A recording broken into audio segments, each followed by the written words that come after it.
এই বাংলাদেশের সাতক্ষীরা, যশোর, এখানে অসংখ্য আমার মা ভাই বোনরা, তাদেরকে ক্রস ফায়ার দেওয়া হয়েছে, বুলডোজার দিয়ে বাড়ি বানানো দেওয়া হয়েছে। আমার মা বোনদের কোরআন তালিম প্রোগ্রাম থেকে নিয়ে গিয়ে তাদেরকে জঙ্গি বলে চালিয়ে দেওয়া হয়েছে।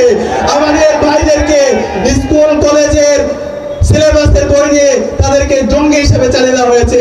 এই খুনে হাসিনার এই রাজনীতি বাংলাদেশে আর কখনো হবে না, রাজনীতি আর কখনো হবে না। বাংলাদেশে ইতিমধ্যে রায় এসেছে, খুনে হাসিনার ফাঁসির রায় এসেছে।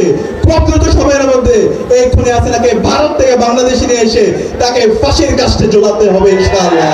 একই সাথে বাংলাদেশে খুনে হাসিনার যত দোষর আছে, এই যশোরের মধ্যে খুনে হাসিনার যত দোষর আছে সবাইকে বিচারের আওতায় নিয়ে আসা হবে। বাংলাদেশে খুনে হাসিনা এবং তার দোষরদের রাজনীতি করার কোনো অধিকার নাই। তাদেরকে যেখানে পাওয়া যাবে তাদেরকে সেখানেই নির্মূল করতে হবে।